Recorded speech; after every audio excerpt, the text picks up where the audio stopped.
Discovering Your Well of Joy. February 4, 2014. It is clearly understood that all dear souls want happiness, and to be in a state of happiness is one of your primary and fundamental needs. The question, dear ones, if everyone wants happiness, and if everyone is searching for happiness, then why is not everyone living and being in a state of peace and happiness?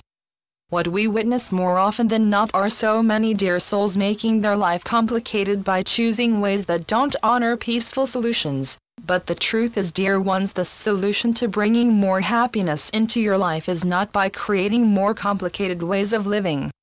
While you are on a personal journey of self-improvement, what often occurs is that you base what you discover from just what you have experienced, when in fact self-improvement is more than discovering what needs further developing.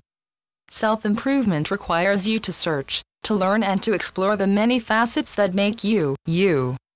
It requires you to stretch your mind and enter new and unexplored areas that will broaden your own personal understanding of your whole self and the world that is constantly moving around you. Have you ever stopped long enough to figure out what is happiness to you? What is happiness to one dear soul will not necessarily be the same for the next dear soul. Each of you already carries a concept of what determines true happiness.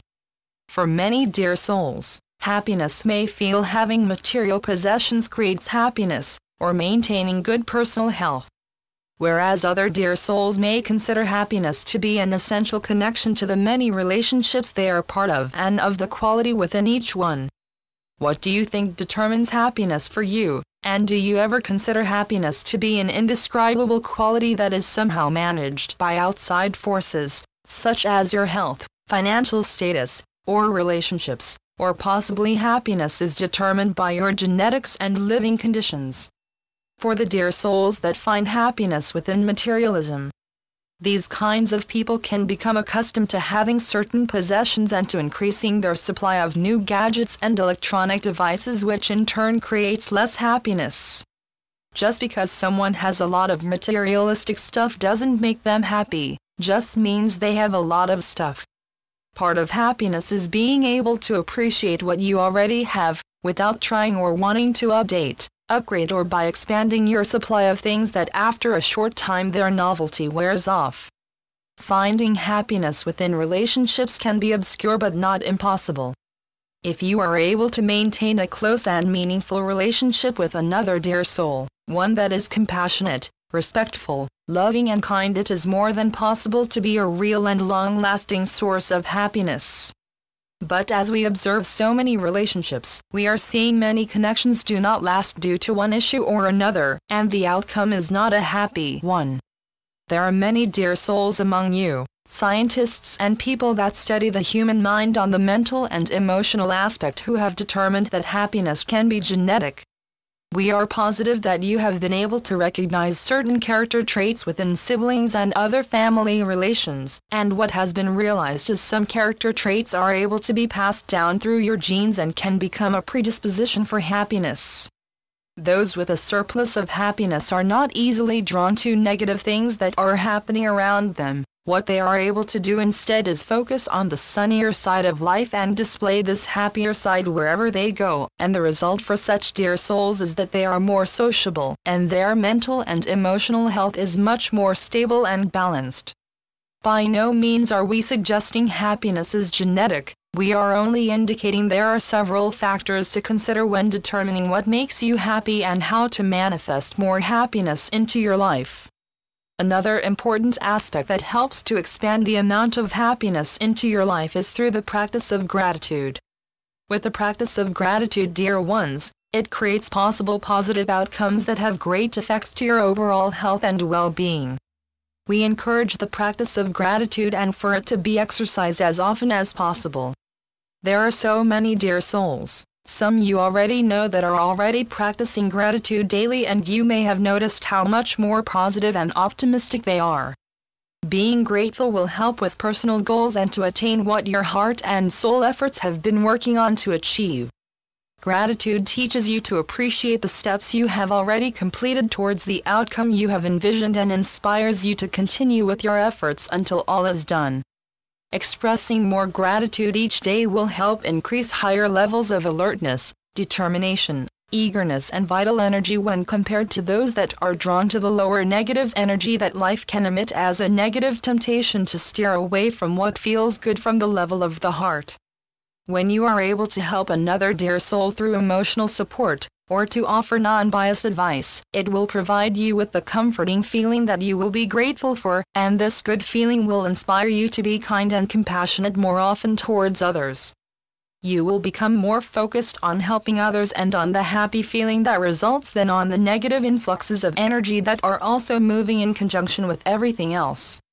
Being in a state of happiness and gratitude will help you remain focused and on the path of goodness until this state of being becomes an automatic part of you. Understand, dear ones, the dear souls that exercise gratitude on the daily basis don't ignore the negativity life can create. They just have a disposition that allows them to expand more pleasant and happy feelings instead. They choose to live in a state of happiness, and they do this by being conscientious, helpful, charitable, grateful, unconditionally loving and pure of heart at all times. For these dear souls there is no other way of being, and they make these choices that often seem like sacrifices each day because it simply makes them happy and increases happiness wherever they go. The more you practice gratitude, dear ones, the greater faith you will have within the comprehension of your connectivity to God and the universe, as well as a firm understanding of your role and responsibility as a singular person working towards bridging the gaps of separatism and becoming more united with all aspects of life. You are not required to be religious in order to understand and to be grateful or to have faith, but understand, dear ones, faith will expand your ability to be more grateful. It is understood that attitude plays a major role on your perception of the world and of life in general. We know you cannot help buying into some of the technological advances as they are there for your convenience and comfort, but we remind you keep in mind to appreciate these material objects, as there are many in your world that may never be able to have any of the electronic devices in their lifetime. And of course, maintaining good health is essential to your well-being, and it will contribute to your happiness and can easily add more meaning to your relationships. But we encourage you to understand that there are many dear souls who have everything, but what they are still lacking is true happiness. Now is the time to take responsibility for your life. If you want to be happier, then end the need to search in external things or other people for your happiness. Remember, you alone are the source of your own happiness. Stop looking and searching for happiness. Begin creating it. Become more grateful for what you do have and for what you have accomplished thus far. Be more grateful and thankful for the experiences you have had, even the tough ones. Become more appreciative of the people that are a part of your life and get into the habit of thanking them for any kind of courtesy that they gifted you with. It is too easy to take what is in front of you for granted. Showing consideration is not a passive way of being, it demonstrates to those you are considerate to that you care.